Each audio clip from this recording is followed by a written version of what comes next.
Hello, my name's Tim Shoebridge. Welcome to this video. Today I'm going to be taking a look at the synthesizer on my desktop here, the Waldorf Kyra.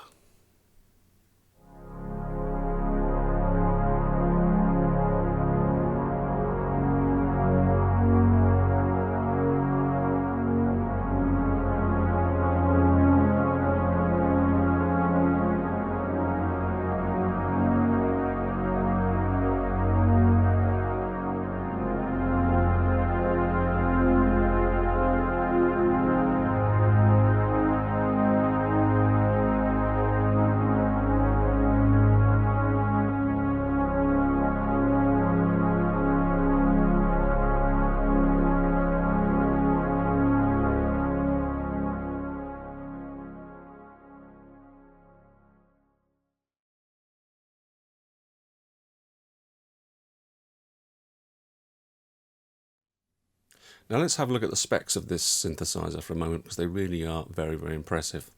It's a 128 voice polyphonic synth. It's also a multi-timbral synth, which means that you can be playing different patches at the same time and address them individually over MIDI. It's an 8-part multi-timbral synthesizer, and in terms of being able to listen to those different parts, there are 4 stereo pairs of balanced outputs on the back, and as well as that, it's got a digital audio interface. It can stream 16 monophonic channels of audio at the same time. That's 8 stereo pairs of audio. So you could hook it up to your DAW and be able to digitally access all of the parts in the synthesizer. Now some more specs. Apparently we have 10 oscillators per voice. That's a little bit of a dubious statement. We'll come on to that in a minute. But 10 oscillators per voice, 2 filters per voice, 3 LFOs per voice, and 3 envelope generators per voice. So you've got an awful lot of capabilities on a per voice basis. On a per part basis, we've got stereo effects. There are 9 different effects to choose from, and you can have 6 of them playing simultaneously at the same time, and that's per part. So you can have 6 times 8, 48 different effects at different levels and different settings playing at the same time with the synthesizer. There's a lot of power here. And talking of power and talking about lots of things you can do, those oscillators, there are over 4,000 waveforms to choose from. The LFOs, there are 127 different waveforms to choose from. Even the arpeggiator over here on the top right, there are 127 different patterns to choose from. In terms of its internal sampling rate, because it is a digital synthesizer, it's 96 kilohertz, which is very impressive. It's a high rate. It's also FPGA processor based, and that means that it's able to process audio at very, very high sample rates, and so reduce the amount of aliasing and artifacts that you'll get when you're doing things like frequency modulation and stuff like that. So let's dig into the synthesizer in a little bit more detail, and I'm first going to take a look at these oscillators.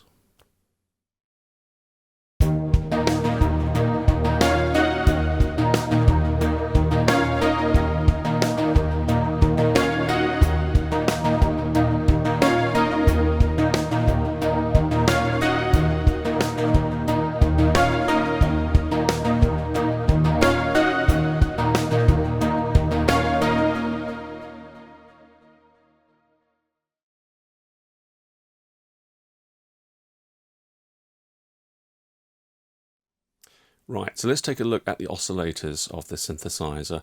The oscillator section here, it's taking up quite a large part of the overall real estate of the synthesizer, and it's broken down into sort of 2 parts here. We've got oscillator group 1 and sub 1, and then below it oscillator group 2 and sub 2. So let's take a look at this oscillator group 1 and what is it. And now to do that, I'm going to initialize a patch. And I do that by pressing the system button, page up twice, and then press the plus key. So here we have the obligatory sawtooth. Right, so oscillator group 1, it's got a tuning control. and we're listening to a sawtooth, controllable by this encoder here. But we've also got a pulse wave, and we've got a pulse width, and obviously we can blend the pulse and the saw together. And we've got a third waveform, which is this control here in the middle. It's called wave level, and it's accessing a digital waveform, and there are over 4,000 of them. So we've got digital waveform, well, they're all digital waveforms, but wavetable waveform if you like, pulse and saw. Now you may be noticing here that each time I'm moving a control, values are changing in the display. I've got this follow button switched on at the moment, which means that anything I touch on the front panel, the menu is flipping to the appropriate page as to where I'm making my changes. So let's go back to this oscillator number 1 here. And you'll see it's called oscillator 1, and you'll see that we've actually got 4 different items on this display. We've got sawtooth level, wavetable level, which is this wave level here, pulse level, and we've also got ring mod level. So ring mod is actually a sort of 4th waveform that's available to us. There's no encoder on the front panel for it, but we get at it through the menu. So if we turn these ones down, and I move down to ring mod level, and let's turn it up. And then to hear it, I'm going to have to change the tuning of oscillator 2. There you go.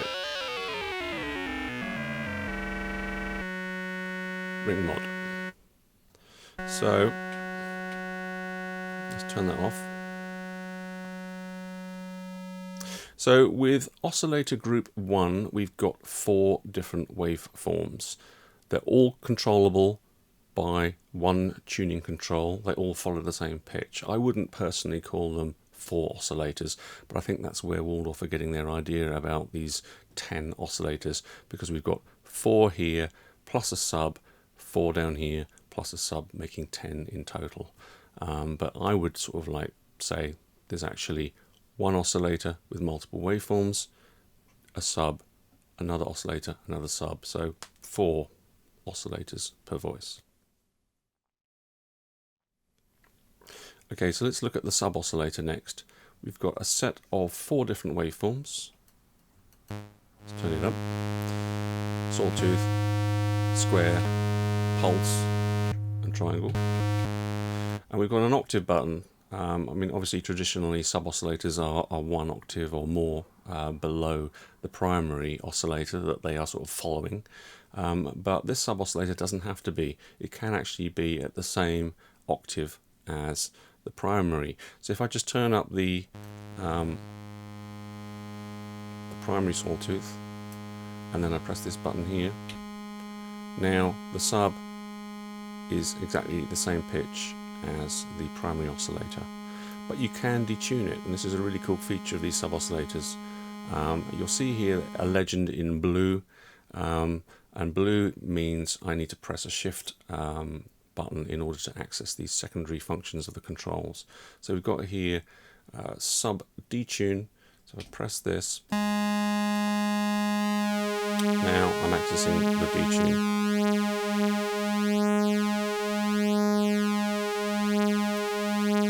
So the overall pitch of the sub is following that of oscillator 1, which is fair enough, that's what sub oscillators do, but you do have the ability to detune, not by a massive amount,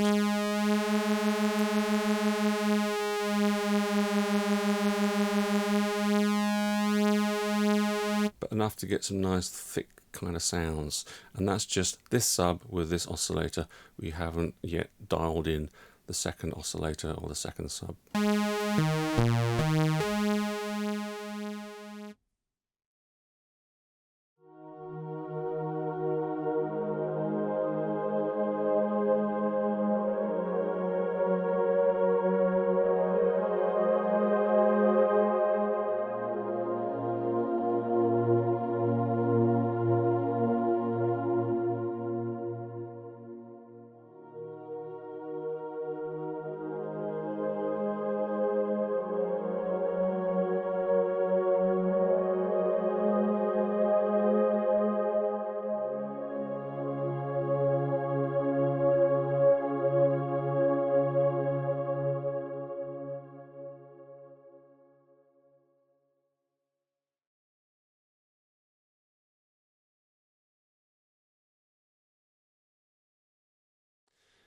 Okay, so let's just come back to those digital waveforms that I talked about earlier, the 4,000 of them. I'll just show you those, well, not all of them, but so we're dealing with this wave level here. Now, there's no way to change the waveform on the front panel.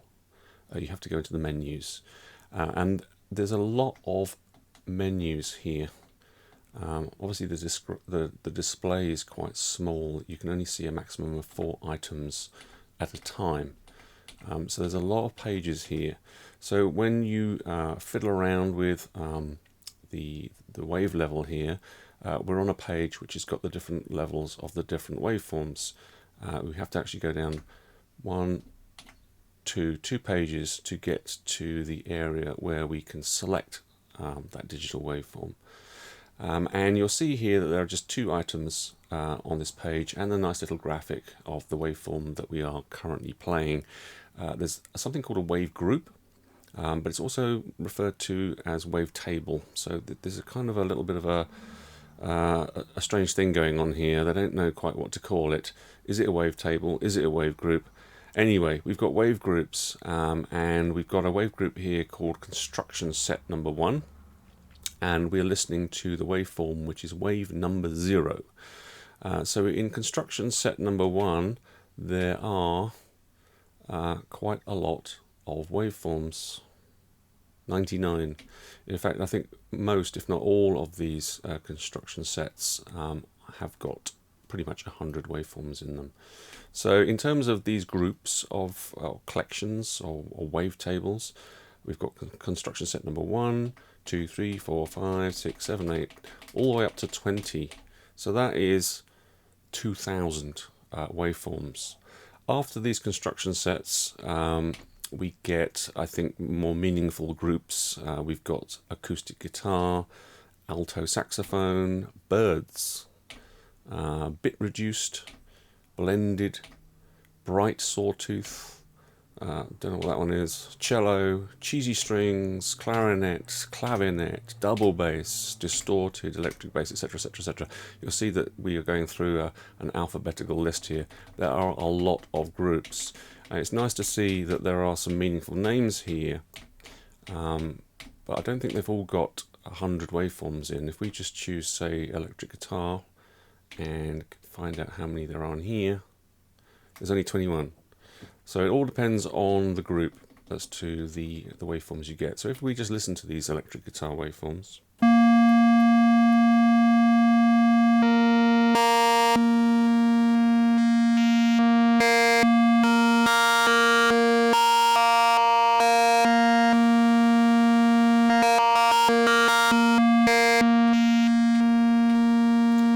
to tell if they sound like an electric guitar or not without actually building a whole patch around them and seeing what they sound like. But they seem to be grouped together, with that sort of genre, if you like, in mind. But if we go back to the 2000 waveforms, like these construction sets, and we listen to those waveforms,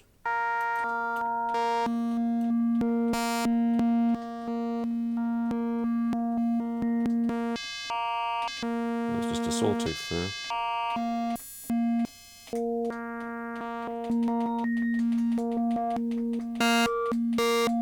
They seem to be, to me, sort of like just random collections of waveforms. I mean, it's great to have so many waveforms.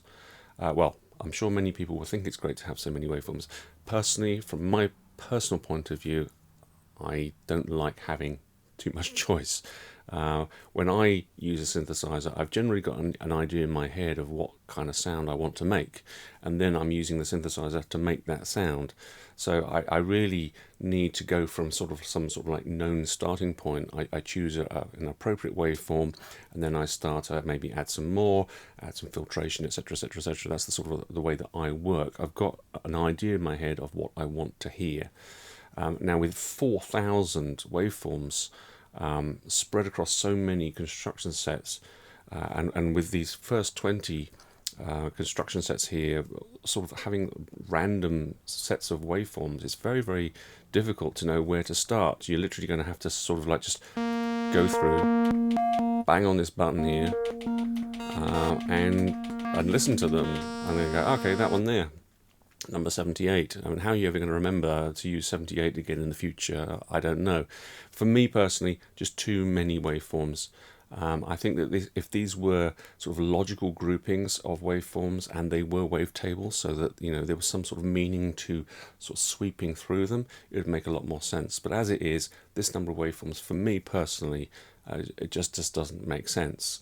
I think that if you're coming to the synthesizer, you don't have a preconceived idea of what you want to get out of it, and you just want to explore and come up with something crazy, then having so many waveforms is great. I'm sure lots of people will be very excited by 4,000.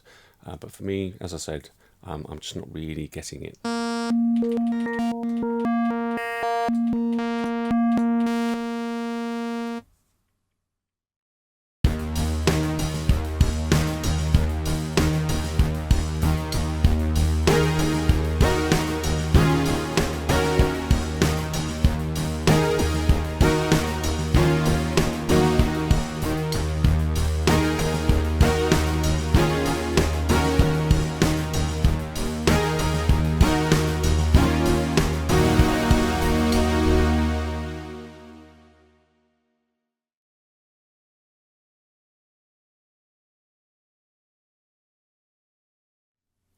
Okay, so before we move off of the oscillators and talk about other things in the synthesizer, there's one last thing that I want to talk about with them, and that is hypersaw. Here on the front panel, you'll see there's a choice between wave and hypersaw. Wave is the default, and it's what I've been using right now with these different waveforms, the two oscillator groups and the two sub-oscillators. But if we go to hypersaw, hypersaw sort of overrides everything in there and replaces those oscillators and sub-oscillators with 6 detuned waveforms, sawtooth waveforms. None of the controls now will do anything apart from the two that have got these bold sort of blue labels above them, these two controls here. And they are going to adjust the intensity of the hypersaw and the spread of it. So let's just play a note.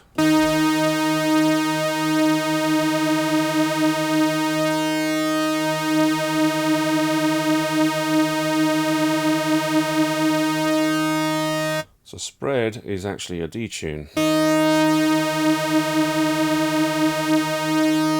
of those 6 waveforms, and then intensity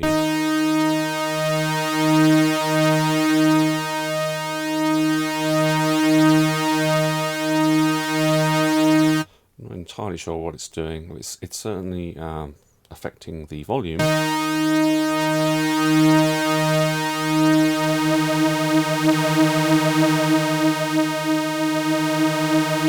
I think it's a bit more complicated than that. So there we are. There's basically just 2 controls and these 6 detuned sawtooths.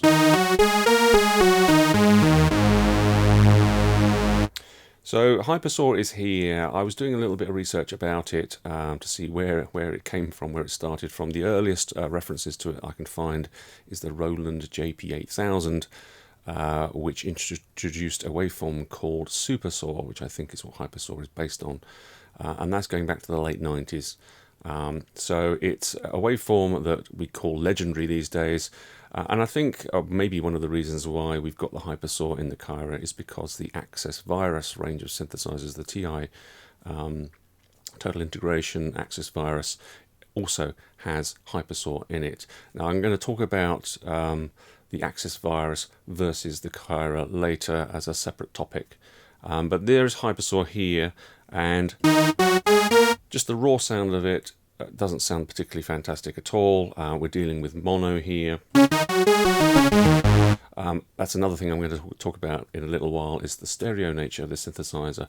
But actually probably the best way to sort of like showcase this hypersaw, which is really quite lush and rich and nice sounding, is to look at the first few presets that are available on this synthesizer.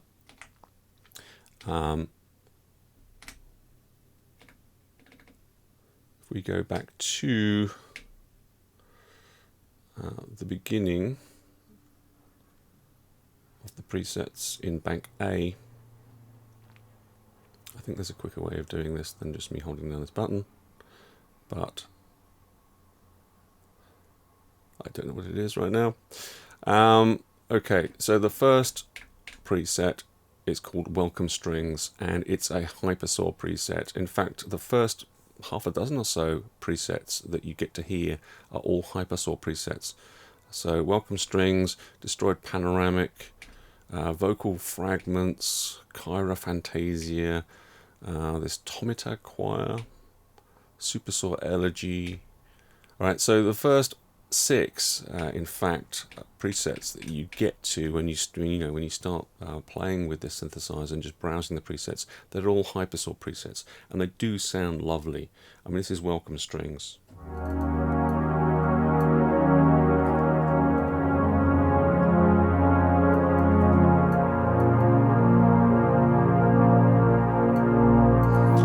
Gorgeous, rich, lovely sound. Obviously there's effects going on there. It's stereo. Let's go to Destroyed Panoramic.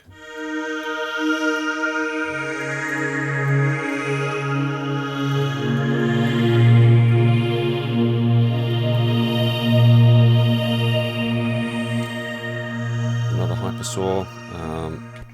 Vocal Fragments.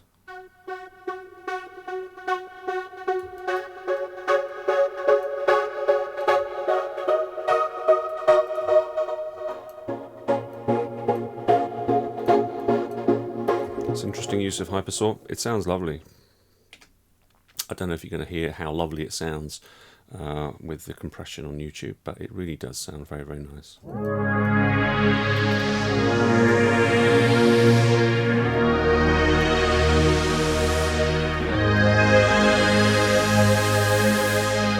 I've seen a few of the comments, people commenting about the Kyra, and I will talk about the presets later on in the video. But it's interesting, you know, that the first 6 that you hear are all sort of ambient, lush pad kind of sounds. They're all hypersaw, you know, they're showing off the hypersaw, and quite a few people don't like that. They want to hear, you know, a bit more sort of variety than these kinds of ambient sounds. It kind of pigeonholes the synthesizer a bit if too many of the presets are doing this kind of sound.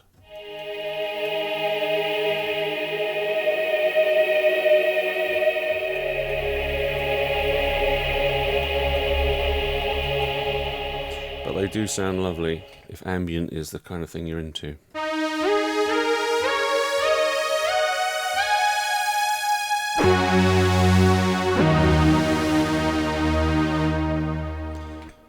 That's it. Okay, so that is the hypersaw in a nutshell. It does sound really, really nice. A lot of presets are using it on this synthesizer.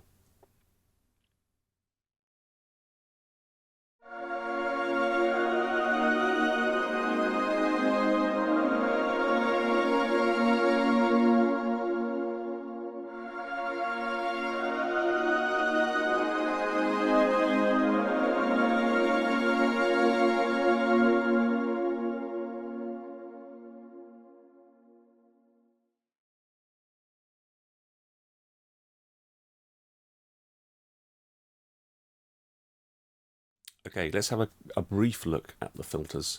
There are 2 of them. In order to use the second one, we have to be in what's called dual filter mode. I'll get onto the dual filter mode in a minute.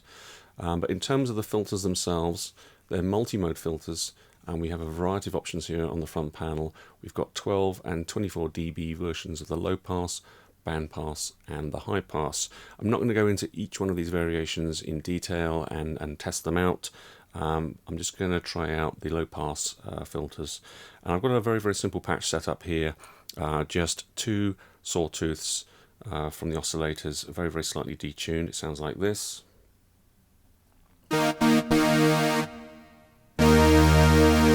Just give me something to sort of try these filter sweeps out with. So this is the 12 dB low pass filter, no resonance.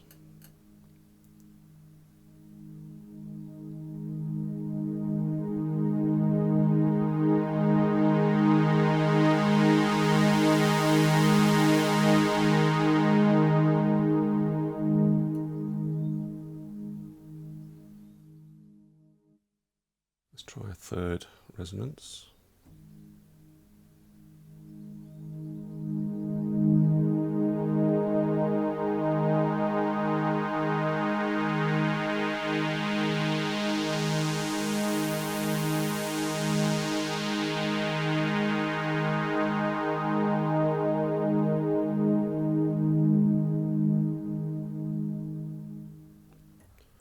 50%.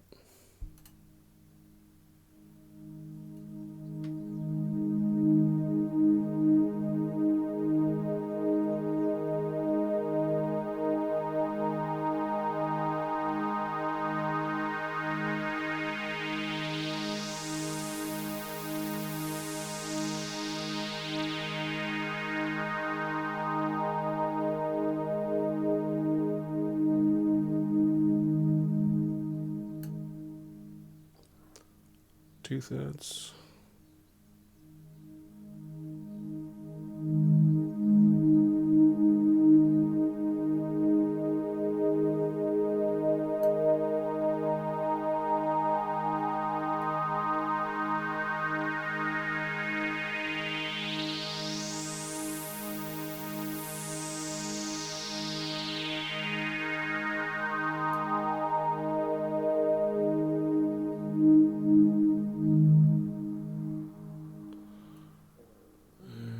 Three-quarters or something like that.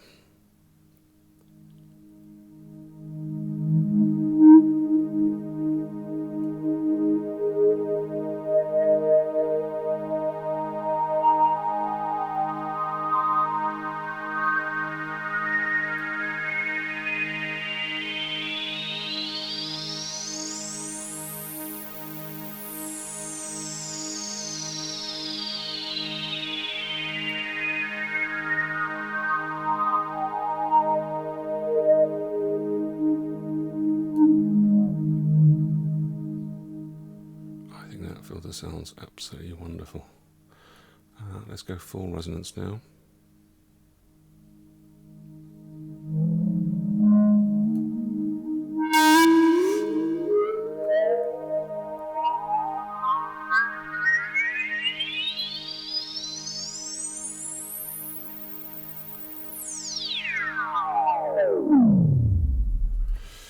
Yeah, I like that.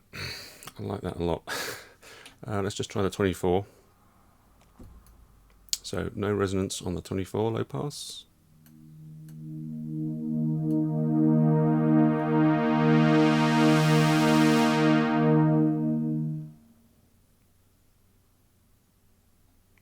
Third round.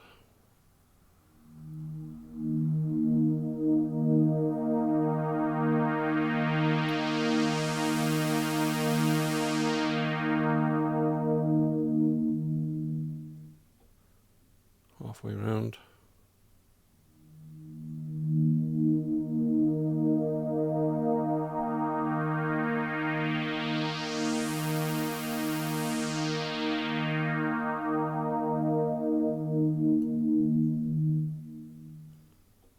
Two-thirds.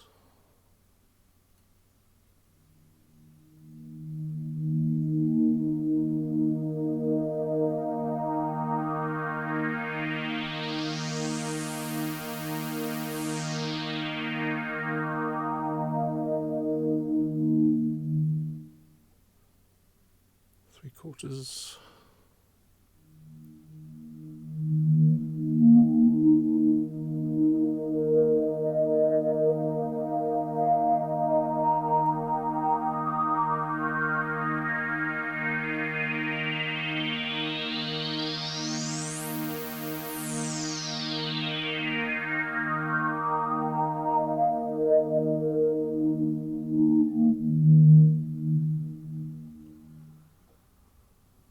And then at max.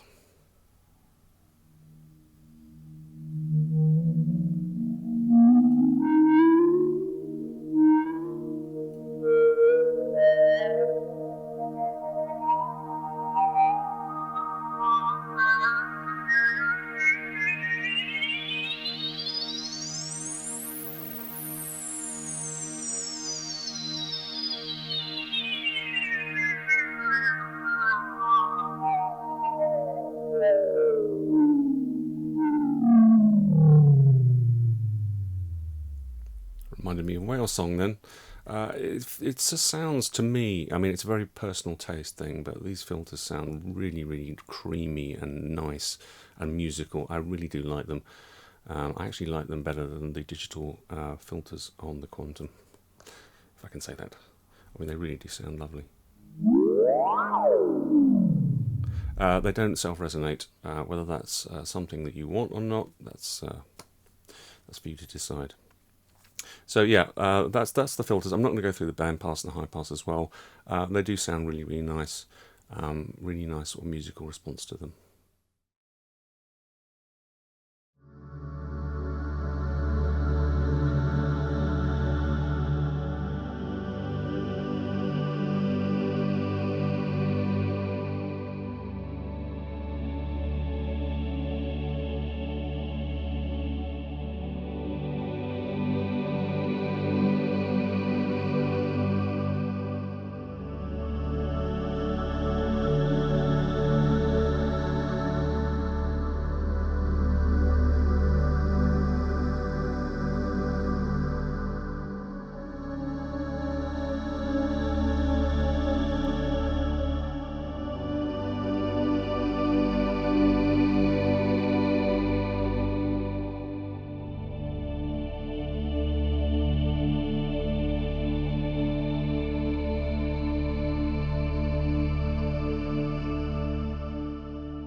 Alright, so while we're on the filters, let's talk about dual filter mode. But before we talk about dual filter mode, we have to talk about this little button up the top here, conspicuously alone. It's called dual mode.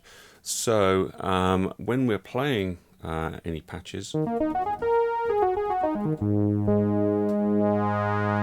it's a mono sound. There's no stereo width to it at all. Now, some synthesizers allow you to do sort of like some sort of like a spread control that will start to move voices left and right in the stereo field. This doesn't have that kind of capability. You can't sort of like spread each voice as you play notes, but what you can do is hit this button called dual mode, and then actually what's happening behind the scenes is your patch is then being duplicated as a second part, and each of those parts, now identical, are being sort of like pushed, one on the left channel and one on the right channel. So now we have a stereo spread of your current patch, whatever it is you're editing on the front panel here. Now, to make it sound stereo, they're doing something rather clever and magical. I think what they're doing is, well, they're certainly going to be introducing some very, very slight delay between the left channel and the right channel. Otherwise, we won't hear it as stereo. So the sound's hitting one ear quicker than it's hitting the other ear. But maybe they're also doing some detune as well. I'm not sure. But at the end of the day, pressing that dual mode eats up a second part out of your 8-part multi-timbral synthesizer you've got here, but creates a beautiful stereo image of your patch that you're dealing with. So let me just sort of demonstrate that. Mono, stereo. And you'll see here on the screen we've got dual mode set to mono, single voice, and now stereo, dual voice. And we've got something now called panorama, which I think is just the amount of the stereo spread. So you can actually reduce it down and make it a little bit more subtle if you want to.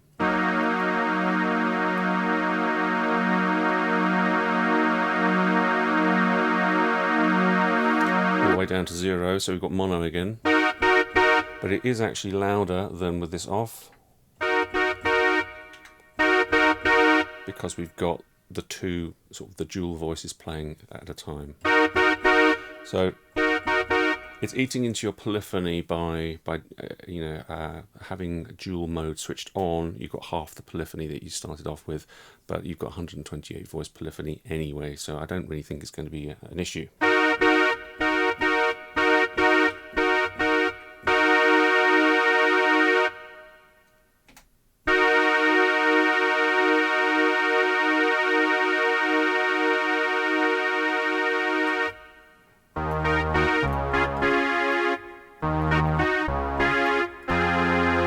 So the reason why I'm talking about dual mode is because you have to have dual mode on to use dual filter because the two filters are stereo filters, and that's something that I really like about the synthesizer. As soon as you, so let's turn dual mode off, you see dual filter goes off. When I turn dual filter on, it makes dual mode kick in. So we have to have this dual left and right channel mode of your patch being duplicated in order to be able to use the filters. Then what we'll have is filter 1, I think, on the left channel, and filter 2 on the right channel, which means you can now create some really cool stereo effects with the synthesizer by having different frequency and resonance settings, or completely different filter settings between the left and right. And something else that I've read about, which is really excellent about this whole stereo mode of the Kyra, is that I was reading that the LFOs are stereo, and I was initially thinking, well, how the hell can an LFO be stereo? Well, once you're in dual mode, your LFO will actually be slightly different phase applied to the left channel sound versus the right channel sound, because it's actually sort of like sort of a copy of your patch. And so they've gone into sort of like some serious detail to get the stereo imaging of the Kyra really sounding wonderful, and it does sound very, very wonderful. Just those subtle little features, stereo LFOs, stereo filters with this dual mode, I think it's really, really excellent.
Okay, let's just talk very, very briefly about the effects. I'm not going to go into every single one of them. I'm sure that there must be videos online that do that kind of thing. The effects section is down here, and it's quite interesting. It's very reminiscent of a Blofeld or a pulse. It's the little sort of like the matrix style of data entry. We've got these up and down keys, sort of buttons here to select an effect, and then depending on what you've selected, these rotary encoders allow you to change different things. So reverb, we've got the mix, the time, pre-delay and damping, and a darkness control on the reverb. So it's nice to be able to have this kind of interface here. It means that there's less sort of menu diving and button pressing going on. It's nice to have it. It just feels just maybe a little bit disjointed that we've got this other way of working everywhere else, and then the effects, we've got this little modulation matrix of setting values here. It's kind of sort of like stuck between two worlds, I think, a bit here, but it does really help. If you want to quickly just change around the time of your reverb, it's just nice to be able to have a physical control to do it with when you don't have a data encoder at the top. But yeah, so we've got 9 different effects. There's some really interesting effects here. We've got an EQ, we've got a formant filter, there's a distortion limiter, delay, phaser, chorus, and reverb. And out of these 9 different effects types, you can have 6 in operation at the same time on a per part basis. Like I said at the very, very beginning, so that's 6 effects with their own specific settings per part, 8 parts. That's 48 different effects that can be going on with their own settings, which is really quite amazing, I have to say.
Right, so as soon as I got the Kyra out of its box, I sat it down and started to look at it and started to play it, the similarities with the Axis Virus are really quite striking. And I'm really talking about the Axis Virus TI. In terms of the colour scheme, there's a great number of similarities there. The virtual analog, multi-timbrality, high polyphony, there's similarities there. And then when you look at the synth architecture, the 2 filters, the 3 LFOs, the 3 envelope generators, the mod matrix, the 6-slot mod matrix, but with each slot having 3 destinations, so that's 18 destinations and 6 sources, exactly the same as the Axis Virus TI. The hypersaw feature, again, the same as the TI. Even the fact that there's no power button on the synth. There's no switch on the back of it to switch it on and off. As soon as it's plugged in, it's on, it's in a kind of standby mode, and then you turn it on and off exactly the same way as you do with an Axis Virus TI. You hold down the transpose buttons and it powers itself off, and you hold them down again and it powers itself on. They've chosen exactly the same way of doing it as the Virus, which I really find quite interesting and intriguing. I personally would have really liked to have a switch, but never mind. What else? The fact that there are, there's a multi-mode, but there are no multis provided as presets. That's also the same as the Virus. And what else? There is some integration. You've got digital I/O via USB, but it's not total integration, not TI.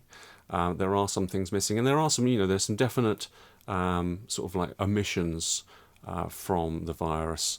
They don't have that total integration. They don't have a plug-in version of the synth that you could control the hardware with. You don't have the opportunity to do that. There's no SPDIF digital I/O on the back, but then I guess they might have thought it's not necessary because they've got USB and it's perfectly good enough. It's not got the same amount of multi-timbrality as the Virus TI, which is interesting. What else? It hasn't got a pair of audio inputs, so you can't take audio into the back of it and then process it through the effects, for example.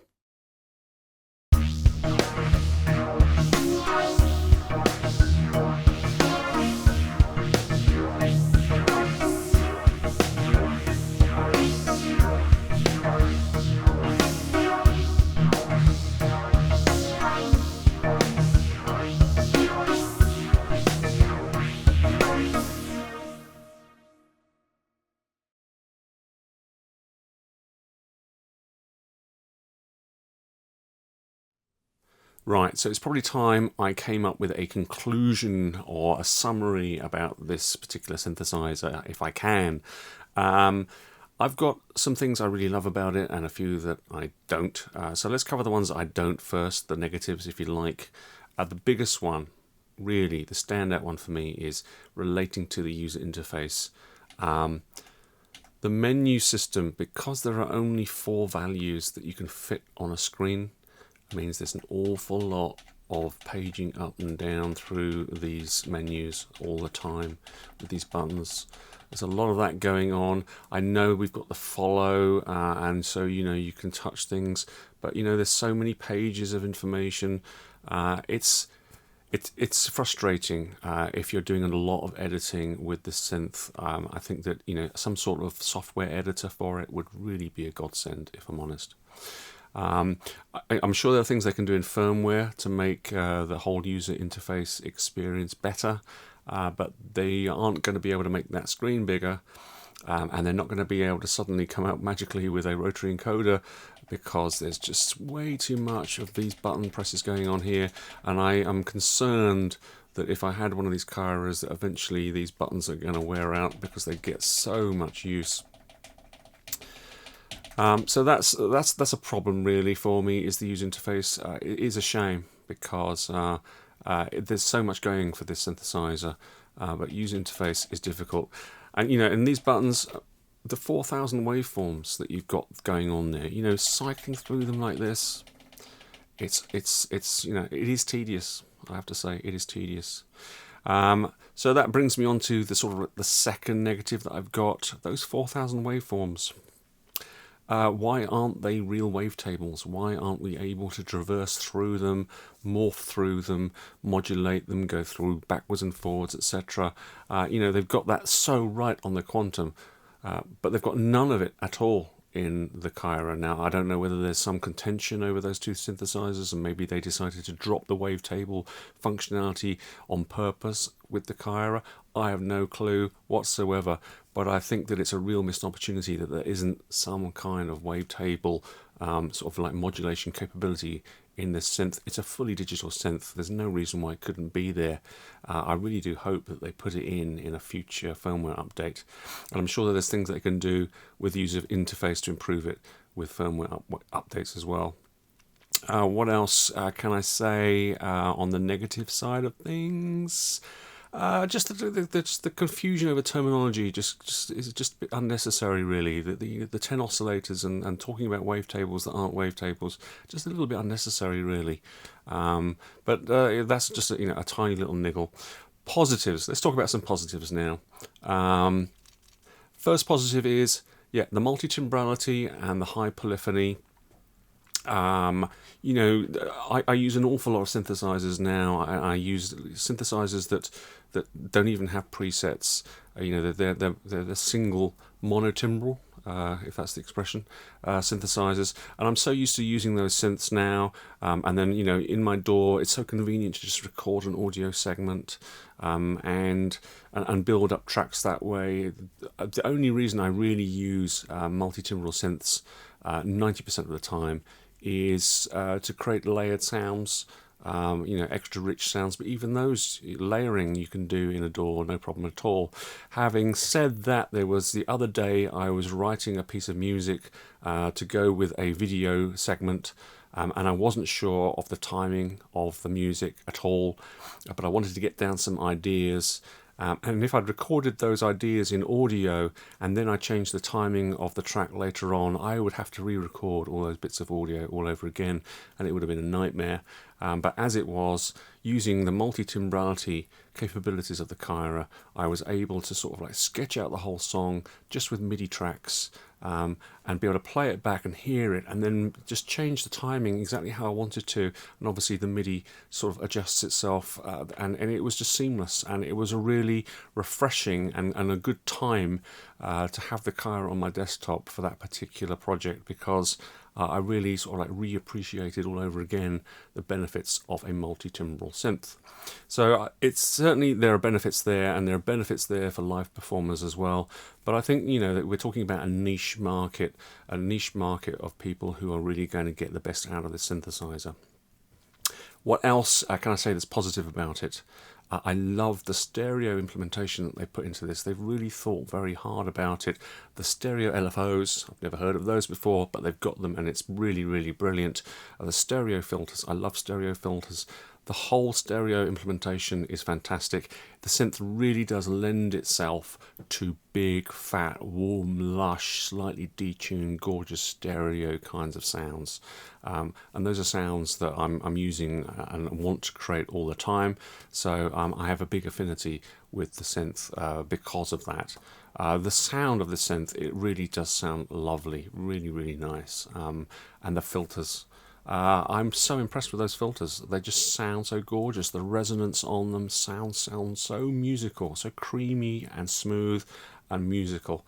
They are one of my favourite digital synthesizer emulations of analog low-pass filters that I've heard in a long, long time. I really do like them. So there's a lot of positivity for the Kyra, bit of a negativity on the user interface, if I am honest. Things they could do in firmware to fix them and improve, and maybe even come up with a firmware editor that would really actually take this to the next level. Let's see what happens with the Kyra in future updates. It would be really interesting to see how Waldorf take this synth further forward.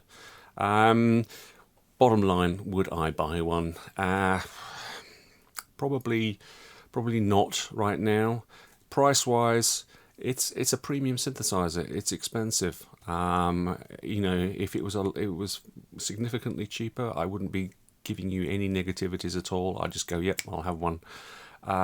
As it is, it's priced at that point where it's a lot of money. You can buy a lot of synth for that money. Is it too expensive?